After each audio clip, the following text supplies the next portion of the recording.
మన విశ్వాసాలను మాజీ సీఎం కేసీఆర్ అవహేళన చేస్తున్నారని మండిపడ్డారు బీజేపీ మల్కాజ్గిరి ఎంపీ అభ్యర్థి ఈటెల రాజేందర్. 2019లో ఇలానే మాట్లాడితే ప్రజలు కరు కాల్చి వాత పెట్టారని మళ్లీ అదే పరిస్థితి వస్తుందని హెచ్చరించారు. కుకట్పల్లిలో కేపీహెచ్పీ కాలనీలో ఈటెల రాజేందర్ రోడ్ షో నిర్వహించారు. అనంతరం బహిరంగ సభలో ప్రసంగించారు. రేవంత్ రెడ్డి వచ్చి 4 నెలలవుతున్నా ఇచ్చిన హామీలు అమలు చేయడంలో విఫలమయ్యారన్నారు. మోసపూరిత మాటలతో ప్రజలను మోసం చేశారని విమర్శించారు. కాంగ్రెస్ హయాంలో బాంబుల మోతలు, బుల్లెట్ల గాయాలు, స్కామ్లు, అరెస్టులే తప్ప జరిగిందేది లేదన్నారు.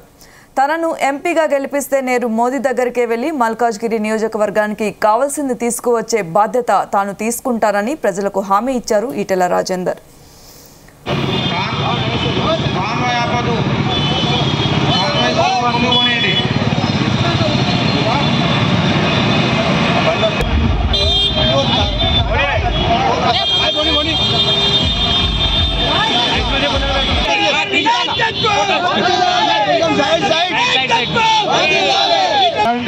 మరి 6 గ్యారెంటీలు పూర్తి చేస్తున్నారు. మరి ఇప్పటికి ఏమైంది? కాంగ్రెస్ పార్టీ ఆయన అంటున్నాడు ఈ మధ్య కాలంలో ఏది పడితే మాట్లాడుతున్నాడు.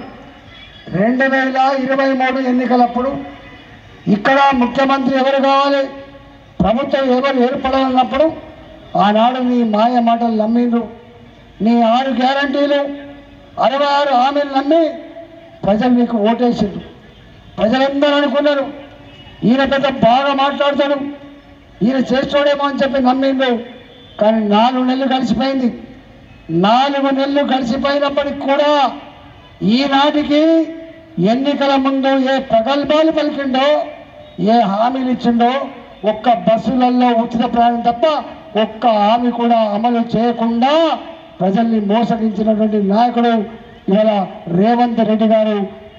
మోసం చేసిన పార్టీ కాంగ్రెస్ పార్టీ. అవునా కాదా మీరే ఆలోచించమని చెప్పి కోరుతున్నాం. ఆయన అంటాడు ఈ మధ్యకాలంలో నేను అనుకున్నా ఇవన్నీ ఇద్దాం అనుకున్నా, కానీ కేసీఆర్ లంకె బిందెలు ఇస్తాడని అనుకున్నా, కానీ ఖాళీ కుండలే ఇచ్చిండు కేసీఆర్ అని చెప్పి చెప్తాను. అంటే ఈ మాట చెప్పి ఏం చెప్పాలనుకుంటున్నావు? తప్పించుకునే ప్రయత్నం చేస్తున్నావా? చిప్ప చేతికి ఇచ్చిందని చెప్పదలుచుకున్నావా అని చెప్పి ఇంకో మాట చెప్తున్నాడు. ఈసారి మళ్ళీ ఎంపీకి ఓట్లు వేయండి, వేస్తే రాహుల్ గాంధీ ప్రధానమంత్రి అవుతాడు. రాహుల్ గాంధీ ప్రధానమంత్రి అయితే రాహుల్ గాంధీ లంకె బిందెలు ఇస్తే ఇక్కడ హామీలు ఇస్తా అన్నట్టుగా ఇవాళ మాట్లాడుతున్నాడు. కానీ నేను అడుగుతున్నా, తలకాయ కిందికి పెట్టి కాళ్ళు పైకి పెట్టినా రేవంత్ రెడ్డి గారు నువ్వు జపం చేసినప్పటికి కూడా రాహుల్ గాంధీ దేశంలో ప్రధానమంత్రి